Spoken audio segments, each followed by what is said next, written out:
मध्यरात्रीचा तो थरार, भूताचा माळ हादरला. मुंबईकडे जाणारी बस सिने स्टाईलने लुटली.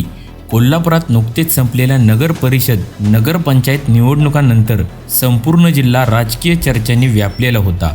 विजयाचा आनंद, पराभवाची खंत, आकडेमोड आणि आरोप प्रत्यारोप या सगळ्यात सामान्य माणूस गुंतलेला असताना मध्यरात्री एक अशी घटना घडली की सर्व चर्चा थांबल्या आणि भीतीचं सावट गावागावात पसरलं.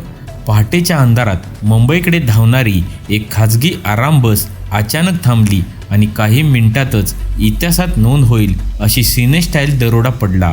नेहमीसारखी रात्र, पण नियतीनं वेगळंच ठरवलं होतं. अशोका कंपनीची खाजगी आराम बस MH09 GJ 7272 रात्री सुमारे 11च्या सुमारास कोल्हापूरहून मुंबईच्या दिशेने निघाली. काही प्रवासी कामासाठी, काही प्रवासी घरासाठी, तर काही स्वप्नांसाठी मुंबईकडे चालले होते.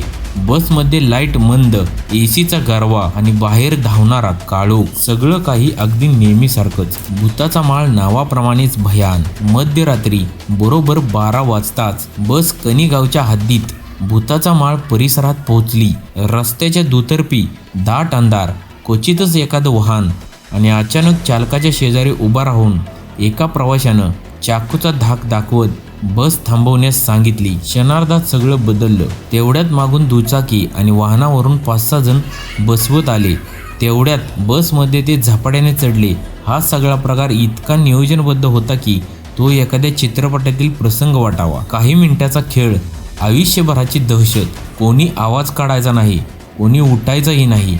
बसच्या आत भीतीचं मौन पसरलं. प्रवाशांचे डोळे मोठे झाले, श्वास रोखला गेला. कोणताही विरोध न होता दरोड्यामध्ये बसमधील सुतळी, बारदानं आणि प्लॅस्टिक पोत्यामध्ये ठेवलेले मौल्यवान मुद्देमाल काढायला सुरुवात केली.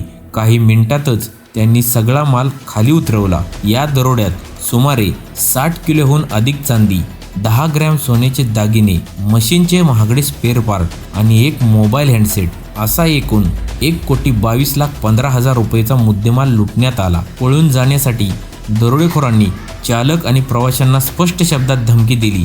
या परिसरात थांबायचं नाही, मागे वळायचं नाही. भयभीत अवस्थेत चालकाने बस पुढे नेली. कुणाच्याही तोंडून शब्द निघत नव्हता. काही अंतर पार केल्यानंतर बस सांगली जिल्ह्यातील कणेगाव येथे थांबवण्यात आली. येथून तत्काळ 112 क्रमांकावर संपर्क साधून पोलिसांना माहिती देण्यात आली. पोलीस तत्काळ घटनास्थळी दाखल झाले. पंचनामा झाला.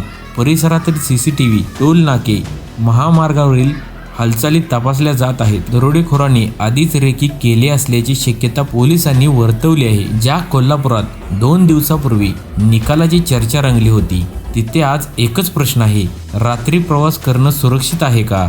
या घटनेमुळे खाजगी बस चालक, प्रवासी आणि कंपन्यांमध्ये अस्ताव्यस्त वाढली आहे. रात्रीच्या प्रवासाबाबत नव्या सुरक्षतेच्या उपाययोजनांची गरज असल्याची मागणी होत आहे. भूताचा माळ परिसरात ती मध्यरात्र आता फक्त एक घटना राहिलेली नाही, ती एक इशारा बनली आहे. आता सगळ्यांच्या नजरा पोलिसांच्या तपासावर खिळल्या आहेत. दरोडेखोर कधी पकडले जाणार आणि महामार्गावरचा हा थरार कधी थांबणार?